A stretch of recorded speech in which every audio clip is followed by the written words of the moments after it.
I feel like the whole country needs to know what's going on here. It's bigger than alarming. This is the worst I've ever seen it. They were told they could get a bite at the American dream here, and that dream becomes a nightmare along the journey.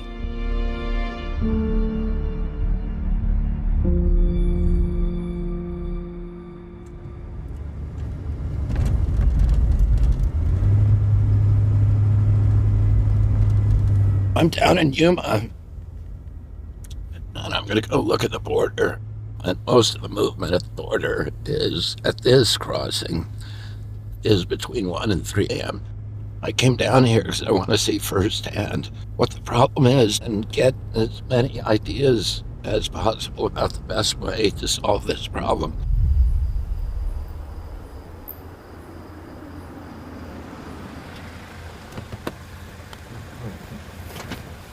Hey. Good morning. Pleasure to meet you. Pleasure to meet you. Welcome to Yuma. So you and Senator Kelly are the only Democrats that have actually come to the border, and I appreciate you being here.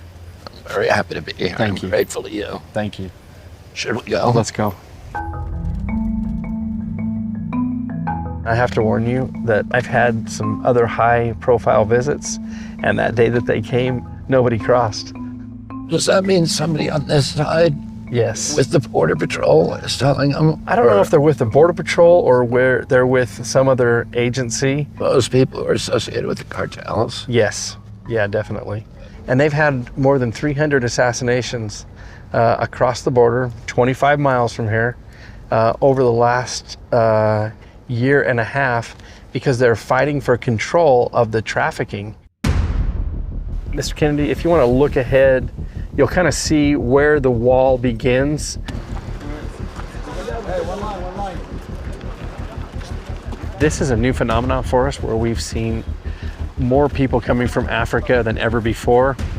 China, Russia, even the Ukraine. We had a large surge coming from those countries. Iraq, Iran, Afghanistan. Buenos días. ¿Qué tal? ¿De dónde vinieron? ¿Perú? ¿Cuánto tiempo tienen viajando? 7 días. Nos salimos porque amenazaron a mi familia. A mi señora y a mis hijos quieren matarlos. Ya habían matado a la mascota y ¿Cuánto les costó de llegar aquí? sin idea, vendí todo lo que tenía en mi casa. No pude dejar nada. Todo vendí. Vendieron todo. Todo. They're looking for asylum, right? Yeah, they're looking for asylum, yeah. Where are you from? Azerbaijan. Azerbaijan, yes.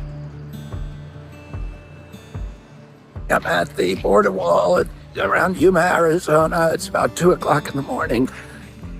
We've watched about 150 people come across. I was expecting that most of the people would be from Central America. That this is really extraordinary. Where are you from? Uzbekistan? Okay. Kazakhstan. Kazakhstan. Bangladesh. Perú. Perú. Colombia. Mis hijos están allá. Ajá. Ellos ya están en un proceso de asilo. Oh. Entonces yo estoy sola en Colombia. Gracias. Buena suerte. Gracias. Of all of these people, only one of them said that they were here for asylum.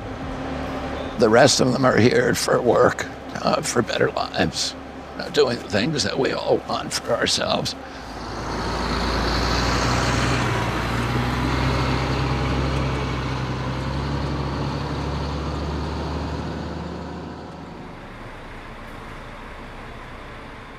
This is at the Regional Health Center. These are some of the people that we saw come across the border last night, and they're now being processed at the health center. There's a lot of stories that we have heard from the migrants, why they're leaving. What do they say? Political asylum, mostly political asylum, and we want to respond in a humanitarian way. We're working, trying to make sure that they're not homeless and they're not end up in the streets. Damas y caballeros, tengan cuidado, deben comprar sus boletos de avión para... She is processing these immigrants, making sure that they're healthy enough to travel, and then putting them on buses where they go to every city in our country. The stations are set up to welcome them, provide them some food, identify where they're going. We did 2 weeks to travel from Senegal to Nicaragua.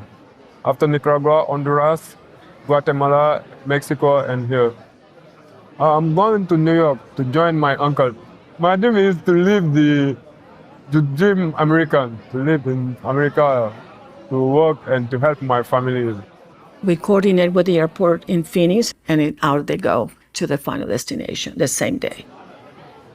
Here I hope to begin a new life. Yeah, my brother lives here. He's a citizen. Hey, good luck, goodbye. Most people bring the money or have a sponsor that buys their ticket. What happens if a family doesn't have the money to buy the plane ticket? Well, FEMA reimburses us. We can buy the ticket and So you buy the ticket for them? yes. Colombia, ¿De qué parte? Bogotá. Yo he estado muchas veces en Colombia, en los llanos y en todos los partes. ¿Cómo se llaman? ¿Cómo? Dame su mano. Gracias. El niño también, mi hijo Joseph. Joseph, mucho gusto. Orlando. ¿Y cómo estaba el viaje? El viaje muy difícil. Más o menos. Yo soy Jaime Maquera, de Perú. Nosotros hemos llegado 4 personas. 4 personas. Yo, mi hija y mi señora. Mi otra hija que tiene 18 años. El momento ¿Y de... dónde están ellas? Mi señora y mi hija están conmigo. Pero mi hija de 18 años, no sé dónde está. Estaban contigo. Pero en el momento de nosotros estar allá en el refugio, nos han separado y nos han invitado a todos. ¿Y cuántos separados? No tengo comunicación con ella. ¿Es ella? Por favor, es ella. We see a lot of violence as people are making across the border through Mexico or their countries. Some of them do share their stories, but we see that devastation in the human lives. We are sitting here in Yuma, Arizona, right at the Colorado River at the Morales Dam. Behind us is Algodones, Mexico, and a stone's throw just behind us is the state of California. So that mountain range behind us is California. California, yes, sir. This is the infamous Morales Dam gap, and what you had is under President Trump, you had a big push for infrastructure, the wall system. And when President Biden took office, he signed some executive orders that basically halted all wall construction. And so that left the gap here. And this was a problem for us in Yuma. What no one talked about was the wall system. It was a package deal. Yes, it included steel, but it also included roads, technology, and sensor equipment. And all that was just put on hold. When you have people that can come through here unmitigated because there's a gap in the wall, it causes a problem for not only for border security, but also for the community. And that was partisan politics, right? Absolutely. They halted anything that had to do with the Trump wall. It put our agents at risk. It put the migrants at risk.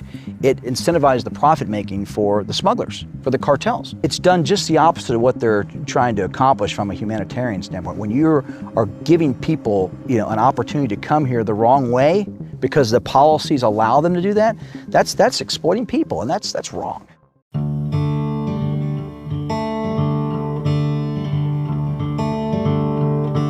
What you're seeing behind me here are millions and millions of dollars of materials, including these steel girders, that were purchased by the Trump administration to complete the construction of the wall. When the Biden administration came in, it didn't want to complete the wall, and they left that material to languish and bought new fencing, which you can see over here. And this is where Secretary Mayorkas told me he would fill in 9 of the 11 gaps. So 18 months later, we see maybe 50 feet completed. Now, the difference between this product and the other product, this has a 10-foot foundation going into the ground, so it's almost impossible to go under.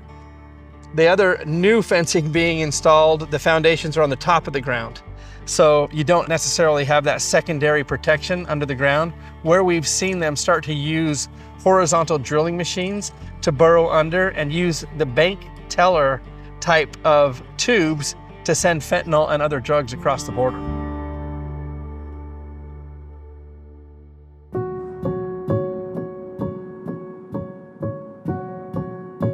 We have had up to 2,000 people a day coming across in this area. Where that car is right there, there's actually a bridge that's been built out of 2x12s that crosses the Colorado River. And most of the people are dropped off right over there off of that freeway. They walk across in those large groups that we saw yesterday morning. A lot of the smugglers have directed them towards this area specifically. Now, if these cameras had been activated, they would have been able to observe this. But these cameras right behind us are not active.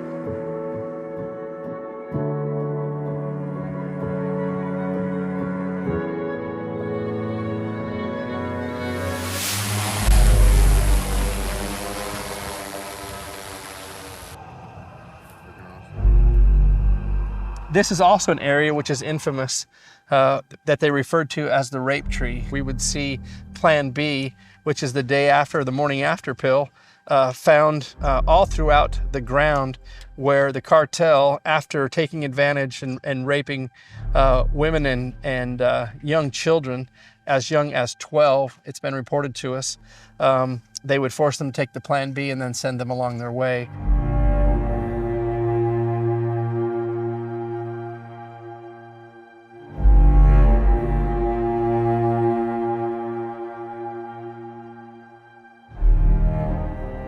These kids are being exploited all along this track. There's nothing humane about any of this.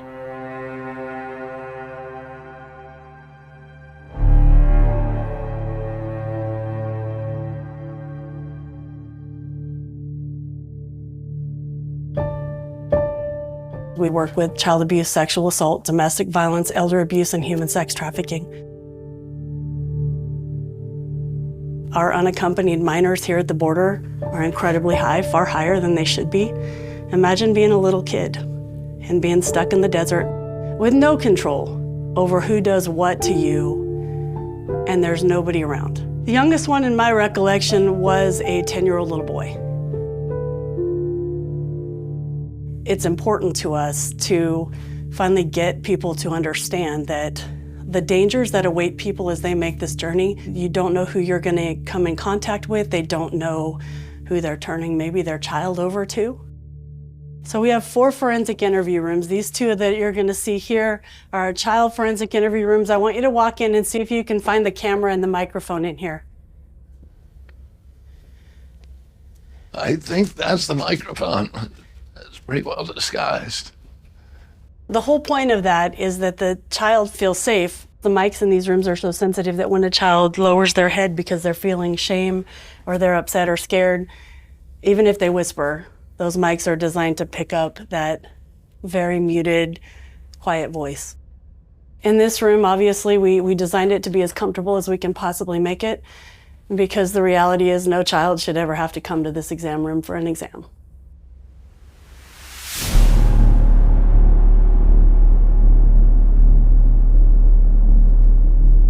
We were averaging from 5 to 15 deaths on the range. Per year. Per year. Last year was our highest year ever, where we then were at 50 deaths on the range. So this is the place where Marine pilots come to train and to practice in simulated war games. Yes, sir. This installation would be referred to as the Top Gun for the Marine Corps. How far is this base from the border right now? Our training ranges are right next to the border. And why would an immigrant come through the range when they can just walk around the wall in Yuma and register? So the cartels were using some aliens, purposely making them cross the border into the desert area and saying walk north, and not letting them know that they were going to cross some very harsh environments using them as pawns. Drones will just kind of sweep the whole area. There's a big group of migrants coming through one area, and they were using the group that was moving in as a diversion for them, the smugglers, the guys doing the dirty work. So they can push through 300 people. They know the U.S. Border Patrol is going to surge to take care of the people. And then an hour later, they could be coming through with a large drug load, knowing that somewhere else on the line. Correct, yeah. And they do the same thing with terrorists, and they do the same thing with gang members that they want into the country. They'll do those diversionary tactics to keep our Border Patrol occupied.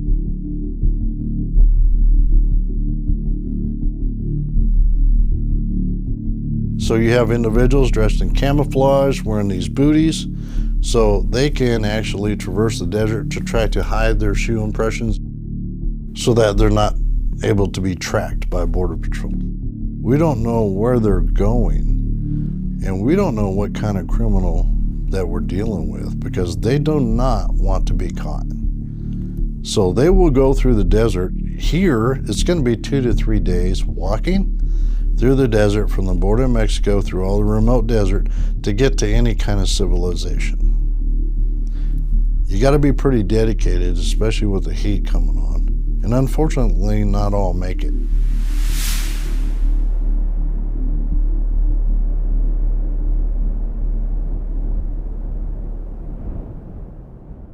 And why do you think this happened? At the end of the day, this is a business for people on the other side of the border. Billions and billions of dollars every month are earned from transporting people and, in conjunction, drugs across into the United States.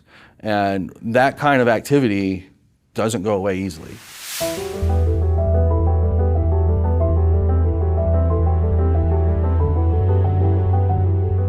So if you were President of the United States, could you stop this immigration crisis? Absolutely. And how would you do it? If I was president for the day, I would finish the wall where it makes sense. I don't need 2,000 miles of wall from San Diego to Brownsville, Texas. Mother Nature has done really good in areas of West Texas where you don't need a wall. We need technology to help the agents respond. I've talked about tall fences and wide gates. Tall fences, in my opinion, is a metaphor for keeping this border secure, and the wide gates is continuing this nation of immigrants, as well as a legal pathway for those that seek to enter the United States. That to me is very important. This has been an extraordinary trip for me because on the one hand, last night I witnessed this dystopian nightmare of this uncontrolled flow of desperate humanity crossing the border and converging here because of misbegotten policies by high leadership of the United States, and landing in this community that has the other side of America, the best that we can represent to ourselves, to the rest of the globe. But after visiting the border, I've come to understand that the open border policy is just a way of funding a multi-billion-dollar drug and human trafficking operation for the Mexican drug cartels. When I'm president, I will secure the border, which will end the cartel's drug and trafficking economy. And I will build wide doors for those who wish to enter legally, so that the United States can continue to be a beacon to the world where diversity and culture make us great.